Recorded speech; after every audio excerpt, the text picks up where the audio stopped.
1장 1절부터 9절까지의 말씀을 가지고 모든 것을 은혜로 바꾸는 삶이라는 제목으로 말씀을 함께 듣습니다. 400년이 넘도록 애굽에서 노예 생활을 하며 천대받던 이스라엘 민족은 자신들이 하나님의 택하신 백성이요 또 축복받은 민족이다라는 사실을 점점 잊어갔을 것입니다. 그렇게 될 수밖에 없었던, 그렇게 생각하게 된 이유는 뭐냐면 고통을 받고 있었기 때문이기도 하겠지만, 그러나 하나님이 자신들을 잊으셨을 것이다 라고 하면서 하나님을 불신했기 때문입니다.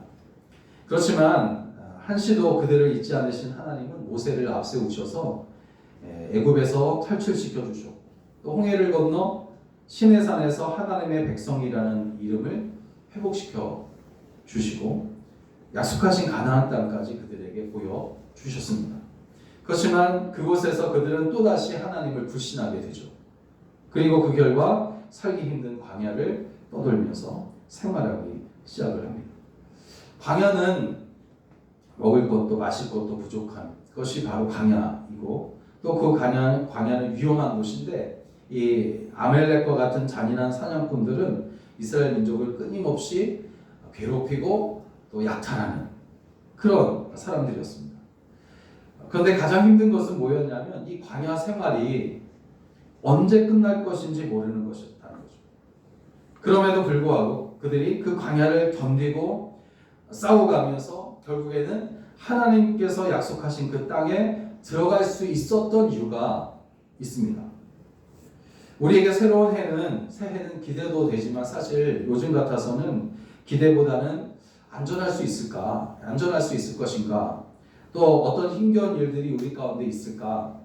찾아올까? 하는 그런 근심, 두려움, 이런 것들로 가득한 것이 사실입니다. 그럼에도 험난한 광야를 넘어서 모든 것을 하나님의 은혜로 또 축복으로 받을 수 있었던 이스라엘 백성들처럼 오늘 하나님의 자녀로서 우리도 모든 것을 하나님의 은혜로 받을 수가 있습니다. 그럼 어떻게 그렇게 할 수 있을까 하는 것입니다. 우리가 이렇게 험난한 세상을 살아갈 때에 정말 힘들고 어려운 일들만 보이고, 또 그것 때문에 하나님께 불평하고 원망할 때가 참 많습니다. 그럼에도 불구하고 하나님께서 우리에게 은혜를 베풀어 주시고, 또 그로 인하여 우리의 모든 것이 다 하나님의 은혜가 되게 하신다는 거죠. 어떻게 그렇게 할 수 있을까 하는 것입니다. 첫째는 주의 말씀을 우리의 삶의 기준으로 삼는 겁니다. 모세를 이어서 이스라엘 지도자가 된 여호수아의 큰 관심은 뭐냐면, 모세가 없는 이스라엘 백성을 어떻게 끌고 가야 할 것인가 하는 것입니다. 이런 고민을 하다 보니까 저절로 광야 생활 40년 동안 모세가 어떻게 어린아이와 같은 이스라엘 백성들을 지도하고 이끌었는지에 대해서 깊이 생각하고 고민했을 것입니다. 그리고 성령께서 그에게 깨닫게 하신 답은 뭐였냐면, 삶의 기준과 모든 원리가 바로 하나님의 말씀이 되어야 한다라는 사실이었습니다.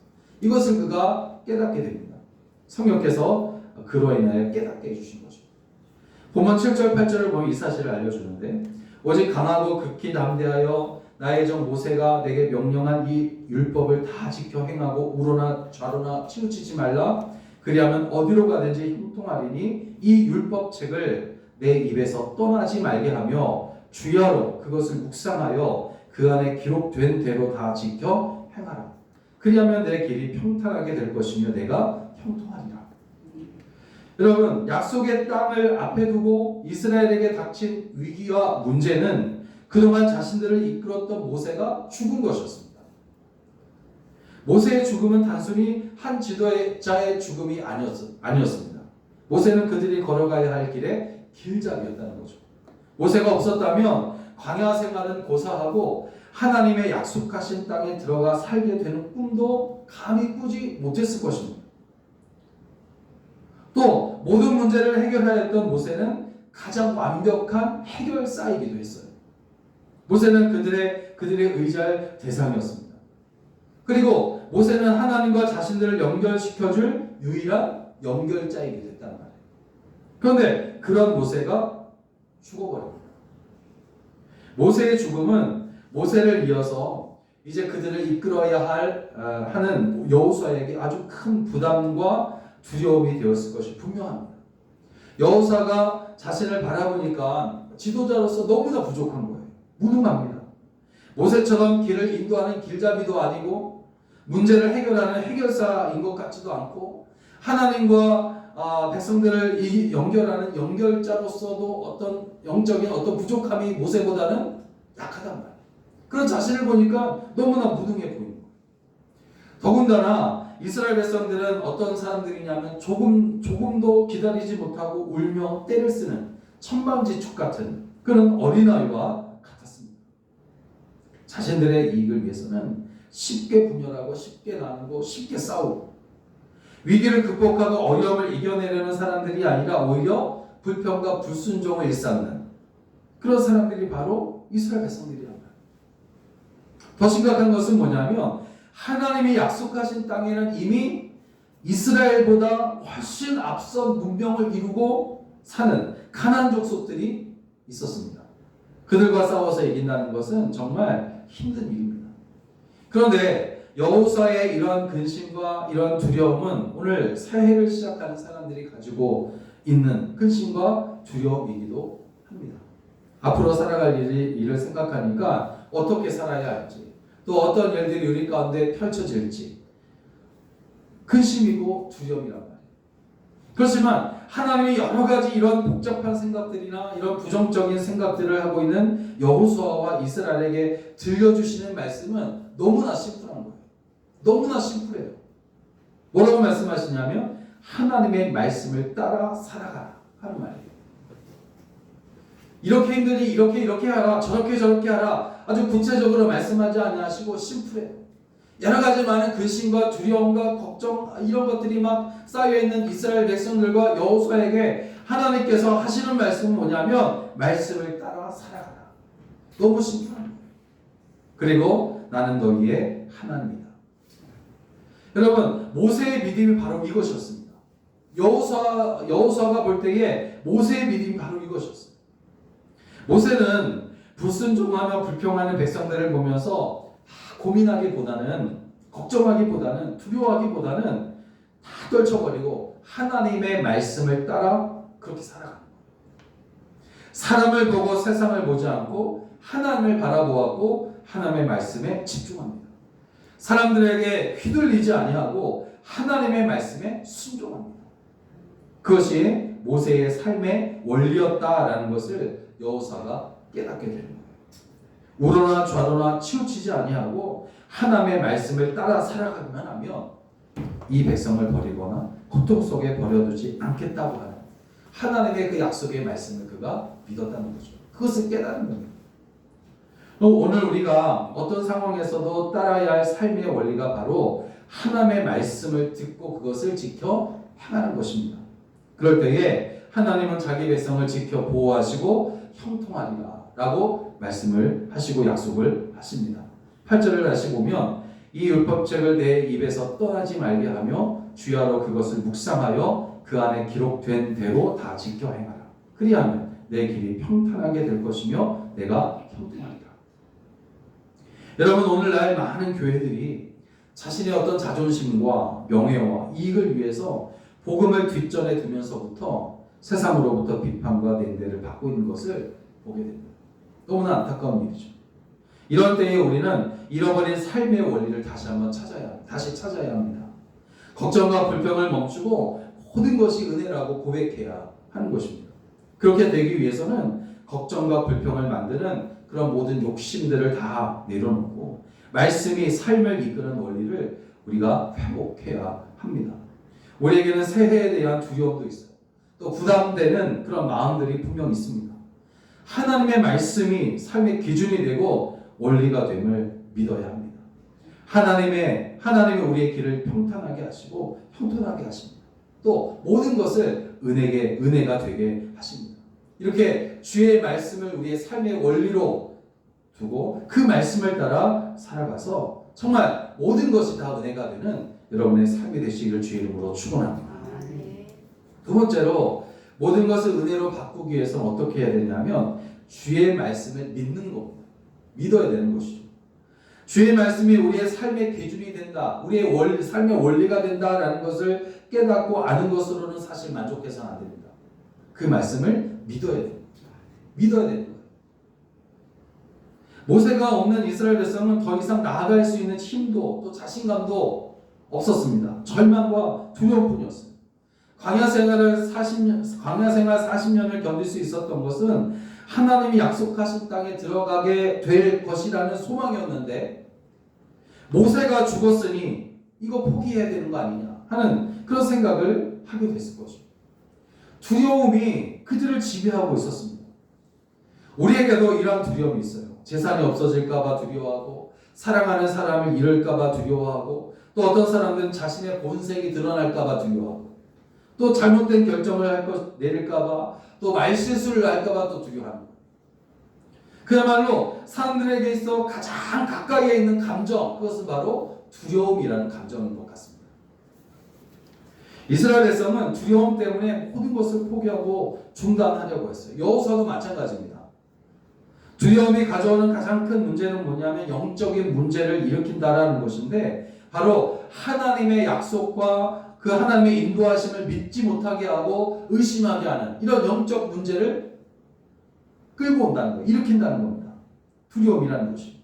그래서 하나님은 이 두려움에 사로잡힌 그들에게 말씀으로 믿음을 심어주시는 거예요. 두려움을 이기기 위해서는 믿음이 필요하거든요. 믿음이 두려움을 이길 수 있어요. 여러분 어떤 말씀으로 우리가 믿음을 가질 수 있게 하십니까? 그러면 하나님은 우리에게 우리 두려워하고 있는 우리에게 어떠한 말씀으로 믿음을 가질 수 있게 하시냐 하는 거죠. 여호수아 1장 9절 오늘 본문에 보니까 내가 내게 명령한 것이 아니냐 강하고 담대하라 두려워하지 말며 놀라지 말라 내가 어디로 가든지 내 하나님 여호와가 너와 함께 하느니라 하십니다. 바로 내가 너와 함께 하겠다 하는 말씀, 내가 너와 함께 하겠다 하는 말씀, 그리고 이 말씀이 육신이 되어 우리 가운데 오신 줄로 믿습니다. 바로 임마누엘로 오신 예수 그리스도. 마태복음 1장 23절을 보면 보라 처녀가 잉태하여 아들을 낳을 것이요 그의 이름은 임마누엘이라 하리라 하셨으니 이를 번역한즉 하나님이 우리와 함께 계시다 하리라. 할렐루야. 임마누엘의 하나님. 우리가 두려워서 정말 믿음이 연약해지고 걱정하고 근심 가운데 쌓여 그렇게 살아갈 때 우리에게 믿음을 심어주시는데 그 믿음은 어떤 말씀으로 심어주시냐면 내가 너와 함께하겠다. 임마누엘의 하나님.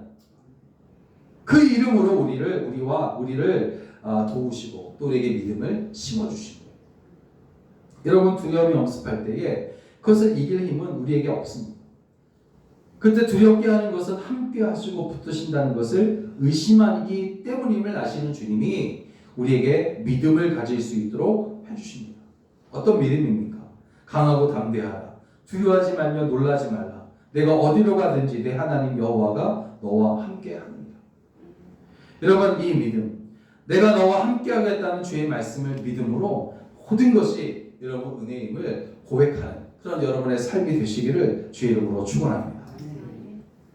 또 셋째, 모든 것을 은혜로 바꾸기 위해서는 어떻게 해야 되냐면 주의 약속이 우리 가운데서 이루어질 것을 기대하는 겁니다. 주의 말씀이 삶의 기준이 됨을 우리가 깨닫고 알고 그리고 그 말씀을 믿고 또 마지막으로 그 말씀이 우리 가운데서 이루어질 것을 기대하는 것이죠. 그렇게 할 때 비로소 우리는 모든 것이 은혜가 되는 겁니다. 하나님은 여호수아와 이스라엘 백성에게 분명한 목표를 보여주셨습니다. 그것은 하나님이 약속하신 그 땅에 들어가 사는 것입니다. 여호수아 1장 3절 4절을 보면 내가 모세에게 말한 바와 같이 너희 발바닥으로 밟는 곳은 모두 내가 너희에게 주었노니 곧 광야와 이 레바논에서부터 큰 강 곧 유브라데 강까지 해쪽 속에 온 땅과 또 해지는 쪽 대해까지 너희의 영토가 되리라. 이스라엘 백성은 출애굽 때 모세를 통해서 그들의 목표가 무엇인지를 분명히 전달을 받았습니다. 하나님이 그들에게 약속하신 가나안 땅은 하나님이 당신의 백성에게 조상에게 주신 땅입니다. 그래서 반드시 싸워서 얻어야 할 땅이 바로 이 가나안 땅입니다. 약속의 땅입니다. 하나님이 주신 축복을 누리면서 그분의 자녀가 머물고 살아야 할 땅이 바로 이 땅. 그리고 하나님이 주신 축복을 이제 모든 민족과 모든 나라에게 나눠줘야 할 땅이 바로 가나안 땅이에요. 하나님은 우리에게도 예수 그리스도를 통해서 분명한 목표를 우리에게 보여주셨습니다. 지금 우리가 사는 곳이 광야와 같아서 고난도 많이 있고 두렵게 하는 것들 참 많지만 여기는 우리가 영원히 살 곳이 아니라는 것이 다행스러운 일이에요. 하나님은 당신의 백성이 살아야 할 땅, 축복의 땅을 예배해 주셨는데 그것은 우리가 싸워서 얻게 되는 땅이다. 빼앗아야 할 땅이다. 그렇게 말씀하십니다. 마태복음 11장 12절을 보면 세례 요한의 때부터 지금까지 천국은 침노를 당하나니 침노하는 자는 빼앗는다. 이 침노한다는 말은 무슨 말이냐면 빼앗는다 그런 말이에요. 빼앗는다. 싸워서 빼앗는다 라는 말이에요. 이것은 결국 하나님이 보여주신 그 천국을 우리가 간절히 사모하며 바라보라는 것입니다. 이런 싸운다, 전쟁을 일으킨다, 지려고 싸우는 사람은 없잖아요. 내가 지려고 전쟁을 일으킨다. 이것은 말이 안 되는 거예요. 전쟁을 일으킨다는 것은 바로 그것을 내가 빼앗겠다 하는 그런 간절한 마음이 있기 때문에 전쟁을 일으키는 거예요. 정말 그것이 내 것이 될 것이다, 되게 하겠다라는 이런 간절한 마음이 있기 때문에 전쟁을 일으키는 거예요. 그러니까 천국은 침노하는 자가에게 빼앗긴다. 이 말은 무슨 말이냐면 그만큼 천국을 간절히 사모한다. 천국이 내 것이 아니면 내가 살 수 없다 하는 이런 간절한 마음으로 바라보라 하는 그런 뜻이 바로 침노한다 그런 뜻이라는 거죠. 오늘 우리 인생에서 최대의 위기는 뭐냐면 목표를 상실할 때 위기가 찾아옵니다. 목표가 사라진 인생은 어떤 인생이냐면 핸들 없는 자동차와 같다 하는 말을 여러분 들었을 것이에요. 그래서 이 핸들 없는 자동차와 같아서 아주 위험한 것이 바로 목표를 잃은 삶입니다. 이스라엘 백성의 역사 속에서 이들이 범죄하고 타락할 때는 어느 때였냐면 하나님이 주신 목표를 바라보지 아니하고 자기 보기에 좋은 것을 구할 때였어요. 욕심을 부리는 거죠. 하나님께서 보여주신 하나님의 나라를 바라보지 아니하고 내 마음대로 내 뜻대로 내 생각대로 내 욕심을 따라 내 욕심을 채우기 위해서 살아갈 때에 그들은 범죄하고 타락하게 됩니다. 하나님이 보여주신 것을 바라보지 못하게 되었을 때에 그들은 아주 작은 어려움 속에서도 앞에서도 주저앉아버리고 실패하고 좌절하는 거예요. 죄를 범하게 되고 하나님을 원망하며 불평하는 거예요. 다시 애굽으로 돌아가려고 그렇게 소리 지르며 원망하던 사람들이 바로 그런 사람들이었습니다. 이스라엘 백성은 홍해 앞에서 하나님이 약속하신 목표와 목적이 있다는 것을 잊어버렸어요. 가나안 땅에 내려다 보이는 가데스 바네아라는 그 곳에서 하나님이 보여주신 것을 잊어버리고 자기들의 모습과 현실을 딱 바라보면서 절망하기 시작합니다. 그들의 목표가 바뀌어져 버렸어요. 약속의 땅이 아닌 애굽이 그들의 목표가 되어버린 겁니다. 그런데 모세가 죽고 어떻게 해야 할지 모를 때에 하나님이 계속해서 보여주셨던 목표를 그들은 다시 한번 붙잡게 됩니다. 그리고 약속하신 땅이 진정으로 복과 은혜가 넘쳐흐르는 그런 장소가 되도록 믿음으로 한 발씩 한 발씩 밟으면서 이제 나아가기 시작하는 거예요. 여러분, 여호사와 이스라엘 백성이 다시 하나님이 계속해서 보여주신 그 땅을 바라보며 힘을 얻을 수 있었던 것처럼 오늘 우리의 삶이 고단하고 또 힘들지라도 예수 그리스도를 통해 믿는 자들에게 보여주신 하나님의 나라를 바라보면서 여러분 힘을 내어 살아가게 되시길 주의 이름으로 축원합니다. 사랑하는 여러분, 모든 것을 은혜로 바꾸기 위해서 자신과 환경과 또 지난날의 상처와 또 살아가는 방식들을 우리는 살펴봐야 합니다. 그리고 그런 삶을 살도록 했던 익숙해진 것들에서 우리는 벗어나야 합니다. 물 위를 걷는 듯한 그런 초조함과 두려움이 우리에게는 있지만 그러나 물 위를 걷게 하신 주님을 우리가 끝까지 바라보며 한 걸음씩 기적을 만들어 가야 하는 거예요. 베드로처럼. 여호수아와 이스라엘 백성은 자신들의 길과 같았던 모세가 죽고 또 감당할 능력은 없고 가야 할 길은 암담할 때에 다시 한번 하나님의 말씀을 삶의 원리로 삼고 약속하신 언약을 믿음으로 붙들고 주님의 약속을 바라보면서 일어섰습니다. 그리고 모든 것이 하나님의 은혜라고 고백을 하게 됩니다. 오늘 우리도 모든 것을 은혜로 바꾸기 위해서 주의 말씀을 우리의 삶의 원리로 삼고 또 그 말씀을 온전히 믿으며 그리고 그 말씀대로 될 것을 기대해야 합니다. 그래서 모든 것이 은혜라고 고백하게 되시기를 주의 이름으로 축원합니다. 이런 삶이 이 새해 가운데 여러분 가운데 펼쳐지게 되시길 주의 이름으로 간절히 축원합니다. 기도하겠습니다. 하나님 아버지, 감사